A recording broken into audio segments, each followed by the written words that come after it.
sorry, the number you have dialed is not in service at this time.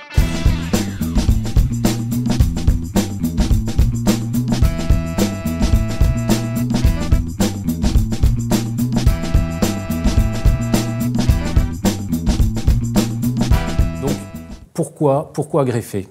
Tout d'abord, on greffe quand tout simplement, de façon évidente, on n'a absolument pas de volume osseux dans lesquels ancrer le moindre implant. C'est ce que vous voyez sur ce dentascanner avec ici un secteur prémolaire, un sinus qui est très haut, impossible d'ancrer le moindre implant, et puis, ou en tout cas des implants conventionnels.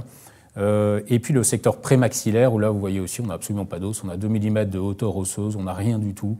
Donc totalement impossible d'ancrer le moindre implant. Donc ça c'est vraiment l'évidence, il faut aménager ces volumes et il faut greffer. Pourquoi greffer? On peut avoir un volume osseux suffisant disponible dans le but d'ancrer un implant, mais ce volume osseux peut être inexploitable du fait de la présence de dangers anatomiques. Et là on a évidemment le nerf alvéolaire inférieur qui nous embête tous régulièrement. Donc deuxième situation. Et puis enfin, troisième cas de figure, troisième cas d'école, présence de volume osseux exploitable de façon mécanique pour assurer la stabilité primaire des implants, mais en mauvaise position. Et mauvaise position, qui dit mauvaise position des volumes osseux disponibles, dit mauvais résultat esthétique, en particulier esthétique, surtout en secteur maxillaire antérieur. Et là, évidemment, il est hors de question d'aller positionner les implants dans ces conditions. Donc greffer pour ces trois raisons, tout ça pour avoir un résultat prothétique, esthétique et pérenne, durable dans le temps, puisque c'est vrai que notre grand problème, c'est d'avoir des résultats qui tiennent dans le temps. Donc il faut vraiment faire les choses de façon rigoureuse et établir des plans de traitement avec le patient, avec les praticiens correspondants, puisque moi je suis greffeur, donc j'ai souvent affaire au praticien qui pose les implants, et puis au praticien qui va réaliser la prothèse, et puis au patient. Donc là à ce moment-là, on a des débats avec quatre intervenants. Il faut vraiment monter ce plan de traitement de façon très rigoureuse, le but étant que ça dure dans le temps. Donc tout part effectivement du projet prothétique.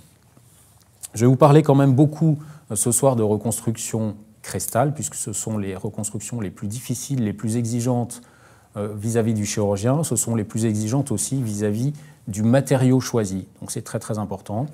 En particulier reconstruction crestale verticale. Donc on va aborder ces différents sujets, l'idée étant d'essayer de vous montrer que de moins en moins de cas sont complexes et qu'il n'y a quasiment plus de cas désespérés en reconstruction osseuse à but implantaire.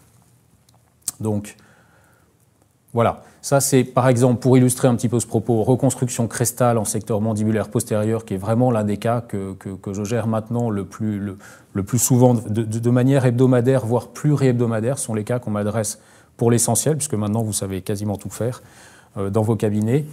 Voilà un cas typique avec un secteur mandibulaire antérieur qui est denté, qui est correctement denté, avec un pronostic à plusieurs années qui est tout à fait correct, et il serait quand même dommage de choisir une solution sans greffe, ou en tout cas de sacrifier le secteur antérieur pour utiliser une solution plus simple, type Holland 4 par exemple, et au hasard. Donc là, c'est vraiment une indication pour moi de greffe osseuse typique,